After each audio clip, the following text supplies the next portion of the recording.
أن محمدا رسول الله.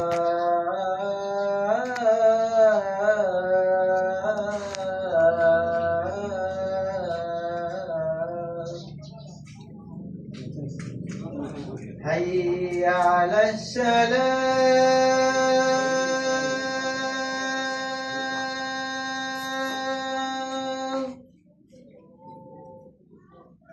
حي على السلام،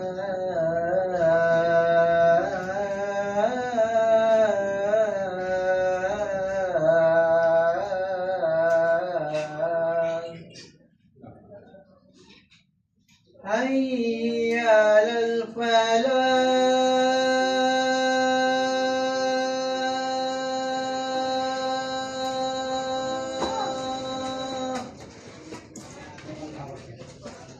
حي على الفلاح.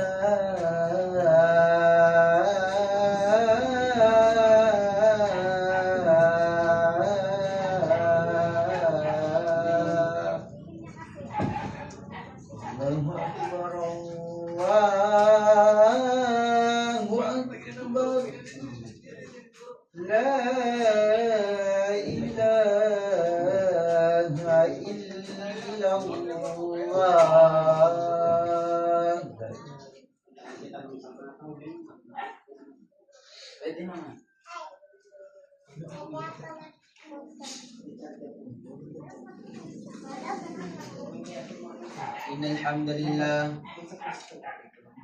إن الحمد لله نحمده ونستعينه ونستغفره ونعوذ بالله من شرور أنفسنا ومن سيئات أعمالنا، من يهده الله فلا مضل له ومن يضلل فلا هادي له، وأشهد أن لا إله إلا الله وحده لا شريك له، وأشهد أن محمدا عبده ورسوله. قال الله تعالى: يا أيها الذين آمنوا اتقوا الله حق تقاته ولا تموتن إلا وأنتم مسلمون. وقال أيضا: يا أيها الناس اتقوا ربكم الذي خلقكم من نفس واحدة وخلق منها زوجها وبث منهما رجالا كثيرا ونساء، واتقوا الله الذي تساءلون به والأرحام إن الله كان عليكم رقيبا. وقال أيضا: يا أيها الذين آمنوا اتقوا الله وقولوا قولا سديدا يصلح لكم أعمالكم ويغفر لكم ذنوبكم، ومن يطع الله ورسوله فقد فاز فوزا عظيما. أما بعد، فإن أصدق الحديث كتاب الله، وأحسن الهدي هدي محمد صلى الله عليه وسلم، وشر الأمور محدثاتها، وكل محدثة بدعة، وكل بدعة ضلالة، وكل ضلالة في النار. وبعد. Ang lahat ng papuri ay para lamang kay Allah subhanahu wa ta'ala, nang siyang tunay na nag-iisang Diyos, at naway ang kanyang pagpugay kapayapaan ay mapasa ating Propeta Muhammad sallallahu alaihi wasallam. Ako ay sumasaksi na walang karapat dapat sambahin liban si Allah subhanahu wa ta'ala, at ako ay sumasaksi na si Muhammad sallallahu alaihi wasallam ang kanyang propeta at huling sugo. Mga minamahal na kapatid sa pananampalataya ng Islam, ang takwa ang pinakamahalagang baon sa mundong ito at sa kabilang buhay. Sinabi ni Allah subhanahu wa ta'ala: Ya ayyuhalladhina amanu ittaqullaha haqqa tuqatih wa la tamutunna illa wa antum muslimun. Sinabi niya, o kayo mga sumasampalataya, matakot kayo sa Allah subhanahu wa ta'ala ng tunay na pagkatakot. Wala tamutunna illa wa antum muslimun. At huwag kayong mamatay maliban na kayo ay kabilang sa mga Muslim. Mga kapatid, ano ba ang kahulugan ng takot sa Allah subhanahu wa ta'ala? Hindi ito katulad ng takot natin sa mabangis na hayop o sa isang malupit na tao. Ang takot sa Allah subhanahu wa ta'ala ay pagtakila sa Kanya, pagmamahal sa Kanya at pag-asa sa Kanya, awa at pag-iwas sa Kanyang puot. Ang taong may takot sa Allah subhanahu wa ta'ala ay sumusunod sa Kanyang utos kahit wala nakakakita at umiiwas sa kasalanan kahit may pagkakataon. Marami sa atin ang natatakot, marami sa atin ang natatakot mawalan ng trabaho, natatakot maghirap, natatakot sa sakit, at natatakot sa tao. Ngunit gaano kadalas natin alalahanin ang araw na tayo haharap sa Allah subhanahu wa ta'ala upang managot sa salita at bawat gawa. Sinabi ni Allah subhanahu wa ta'ala, فَمَنْ يَعْمَلْ مِثْقَالَ ذَرَّةٍ خَيْرًا يَرَهُ وَمَنْ يَعْمَلْ مِثْقَالَ ذَرَّةٍ شَرًّا يَرَهُ. Sinabi ng Allah subhanahu wa ta'ala, sino man ang gumawa ng kabutihan kasing liit ng isang atomo ay makikita niya ito. وَمَنْ يَعْمَلْ مِثْقَالَ ذَرَّةٍ شَرًّا يَرَهُ. At sino man gumawa ng kasalanan na kasing liit ng isang atomo ay makikita rin niya ito. Mga kapatid, ang may takwa ay hindi lang mabuti sa masjid. Mabuti rin siya sa kanyang tahanan, sa kanyang asawa, sa kanyang mga anak, sa kanyang mga magulang, sa kanyang kapitbahay at sa kanyang sa kanyang hanapbuhay. Kapag siya ay tinukso sa haram, naalala niya ang Allah subhanahu wa ta'ala. Kapag siya ay nagalit, pinipigilan niya ang kanyang galit dahil sa Allah subhanahu wa ta'ala. Ito ang tunay na takwa. Sinabi ng Propeta Muhammad sallallahu alaihi wasallam, ittaqillah haythu ma kunt. Sinabi ng Propeta, matakot ka sa Allah subhanahu wa ta'ala saan ka man naroroon. Napakaganda ng payong ito. Hindi sinabi ng Propeta Muhammad sallallahu alaihi wasallam na matakot sa Allah kapag nasa masjid lamang. Hindi lamang kapag Ramadan, hindi lamang kapag maraming tao, kundi saan ka man naroroon. Kapag ikaw ay nasa trabaho, matakot ka sa Allah subhanahu wa ta'ala. Kapag ikaw ay gumagamit ng mga bagay, matakot ka sa Allah subhanahu wa ta'ala. Kapag ikaw ay nakikipag-usap sa ibang tao, matakot ka sa Allah subhanahu wa ta'ala.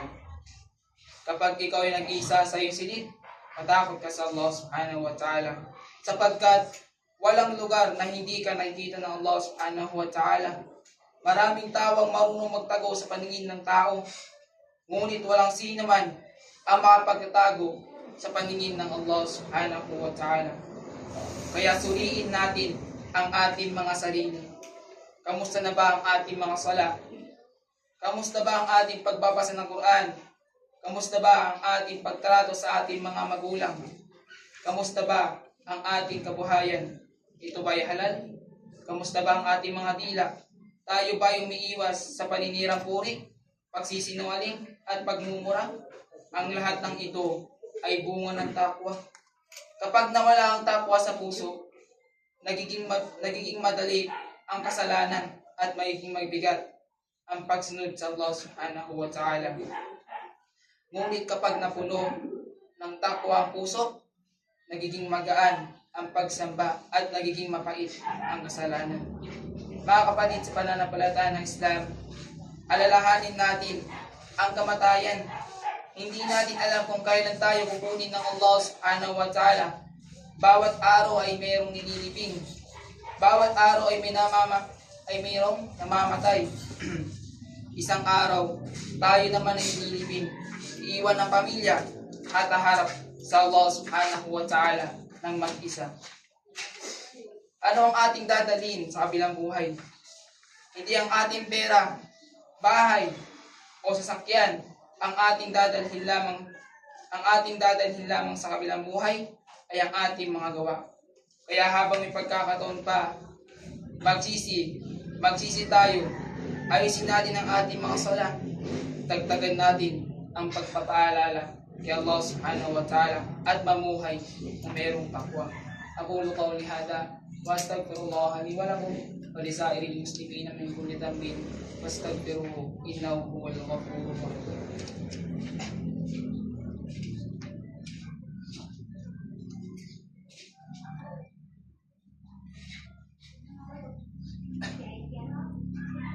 الحمد لله رب العالمين والصلاة والسلام على من لا نبي بعده أما بعد. Ang takwa ay hindi lamang salita. Ito ay makikita sa ating pang-araw-araw na pamumuhay. Ang isang taong may takot sa Allah subhanahu wa ta'ala ay lagi nagtatanong sa kanyang sarili, malulugod ba ni Allah subhanahu wa ta'ala ang aking gagawin? Kung ang sagot ay oo, gagawin niya ito. Kung ang sagot niya ay hindi, iiwan niya ito kahit wala pang ibang nakakakita. Mga halimbawa ng takwa. Kapag ang isang tao ay nakakita ng pera na hindi kanya, maaaring walang makakita kung kukunin niya ito. Ngunit dahil sa takot sa Allah subhanahu wa ta'ala, iiwan niya ito o hahanapin ng pangalan. Kapag ang isang negosyante ay may pagkakataong mandaya sa timbangan o presyo, maaaring walang makahalata, ngunit dahil alam niyang ang Allah subhanahu wa ta'ala ang tunay na nakakita, maging tapat siya. Kapag ang isang kabataan ay tinukso ng kanyang mga kaibigan sa haram, katulad ng alak, droga, zina, sugal, o anumang ipinagbabawal, tatanggi siya dahil mas mahalaga sa kanya ang kaluguran ng Allah subhanahu wa ta'ala kaysa sa papuri ng tao. Ito ang tunay na bunga ng takwa. Ang pinakamainam na baon, sinabi ng Allah subhanahu wa ta'ala, وَتَزَوَّدُوا فَإِنَّ خَيْرَ الزَّادِ التَّقْوَى. At ang magbaon kayo, at tunay na pinakamainam na baon ay ang takwa. Kaya mga kapatid, sa pananampalataya ng Islam, nag-iipon tayo ng pera para sa kinabukasan. Nagpapagawa tayo ng bahay, bibili tayo ng lupa, naghahanda tayo para sa ating pamilya. Ngunit, gaano tayo naghahanda para sa araw ng paghukom? Ang bawat sala na ating isinasagawa, bawat sadaqah na ating ibinibigay, bawat luha ng pagsisisi, bawat mabuting salita, bawat pagtulong sa kapwa, lahat ng ito ay baon natin sa kabilang buhay. Ang takwa, ang susi sa kaginhawaan. Maraming tao ngayon ang nababalot ng problema. May problema sa kabuhayan, pamilya, kalusugan, at puso. Ngunit sinabi ni Allah subhanahu wa ta'ala, وَمَنْ يَتَّقِ اللَّهَ يَجْعَلْ لَهُ مَخْرَجًا وَيَرْزُقْهُ مِنْ حَيْثُ لَا يَحْتَسِبُ. Sinabi niya, at sino mang may takot sa Allah subhanahu wa ta'ala, gagawan niya siya ng paraan sa kanyang mga suliranin. At pagkakaloban siya ng kabuhayan mula sa paraang hindi niya inaasahan. Hindi sinabi ng Allah subhanahu wa ta'ala na ang may takwa ay hindi magkakaroon ng pagsubok. Lahat tayo ay susubukan. Ngunit ipinangako niya na bibigyan niya ng daan palabas ang may takwa. Paano magkaroon ng takwa? Panatilihin ang 5 sala sa tamang oras. Magbasa ng Quran araw-araw at pagnilayan ang kahulugan nito. Palaging alalahanin ng Allah subhanahu wa ta'ala sa pamamagitan ng dikir. Lumayo sa mga kasalanan, lantad man ulihim. Umanap ng mabuting kasama na magpapalapit sa Allah subhanahu wa ta'ala. Madalas alalahanin ang kamatayan at huwag mawalan ng pag-asa sa awa ng Allah subhanahu wa ta'ala. Bilang pagwakas na paalala, mga kapatid, ang mundong ito ay pangsamantala lamang. Ang ating buhay ay napakaikli. Hindi natin alam kung ito ba ang huling Jumaa na maabutan natin. Kaya samantalahin natin ang bawat araw ng pagsunod sa Allah subhanahu wa ta'ala. Huwag natin ipagpaliban ang pagsisisi. Hilingin natin sa Allah subhanahu wa ta'ala na punuin ang ating mga puso ng takwa, sapagkat ang pusong may takot sa Allah subhanahu wa ta'ala ay pusong malapit sa Kanya at karapat-dapat sa Kanyang awa. Ibadallah, inna Allah wa malaikatahu yusalluna ala nabi. Ya ayyuhalladhina amanu sallu alayhi wa sallimu taslima. Allahumma salli wa sallim wa barik ala abdik wa rasulika Muhammadin sahibihi al-wajhi al-anwar wal jabil al-azhar. Allahumma inna nas'aluka al-'afwa wal 'afiya fid dunya wal akhirah. Allahumma inna nas'aluka al-jannah wa na'udzu bika minan nar. Allahumma ya muqallibal qulub thabbit qulubana ala dinik. Allahumma atina fid dunya hasanah wa fil akhirati hasanah wa qina adhaban nar. Allahumma ballighna Ramadan. Allahumma ballighna Ramadan. Allahumma ballighna Ramadan. Allahumma ighfir lil muslimina wal muslimat wal mu'minina wal mu'minatil ahya'i minhum wal amwat. Ibadallah, inna Allah ya'muru bil 'adli wal ihsani wa ita'i dhil qurba wa yanha 'anil fahsya'i wal munkar wal baghi ya'idukum la'allakum tadhakkarun. Aqimus salat. Allahu akbar, Allahu akbar. La ilaha illallah. Asyhadu anna Muhammadan Rasulullah. Hayya 'alas salat, hayya 'alal falah. Qad qamatis salat, qad qamatis salat. Allahu akbar, Allahu akbar. La ilaha illallah.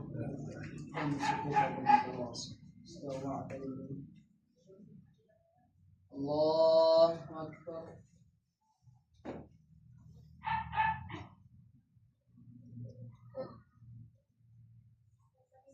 Alhamdulillahi rabbil alamin. Ar-Rahmanir Rahim, Maliki yawmiddin. Iyyaka na'budu wa iyyaka nasta'in. Ihdinas siratal mustaqim. Siratal ladzina an'amta 'alaihim ghairil maghdubi alaihim waladdallin.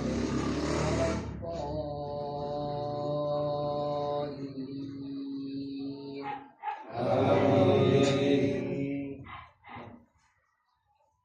Idza jaa'a nasrullahi wal fath wa ra'aitan nasa yadkhuluna fi dinillahi afwaja fasabbih bihamdi rabbika wastaghfir innahu kana tawwaba.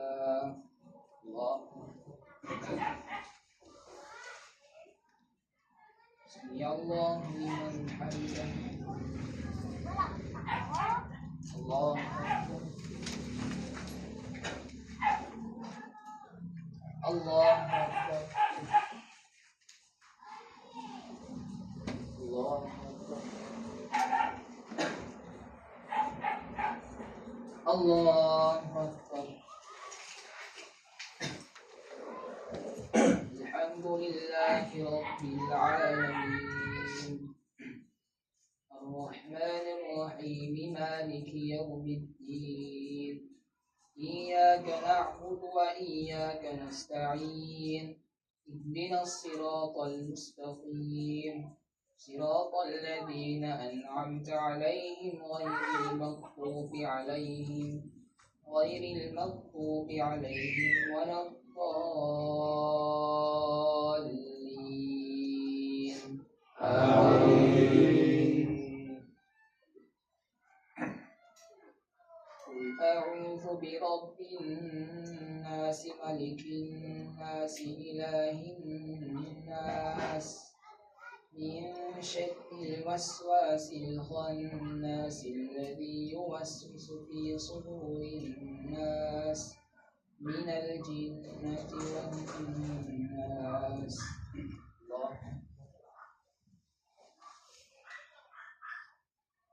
Sami'allahu liman hamidah. Allahu akbar. Allahu akbar. Allahu akbar.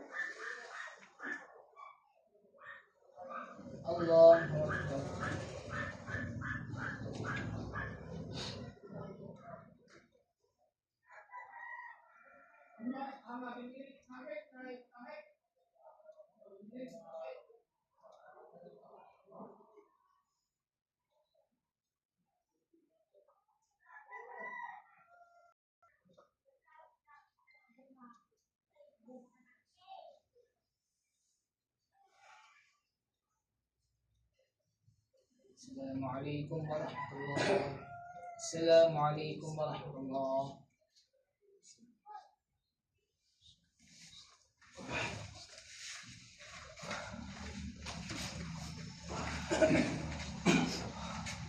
Ito pang papasal ko no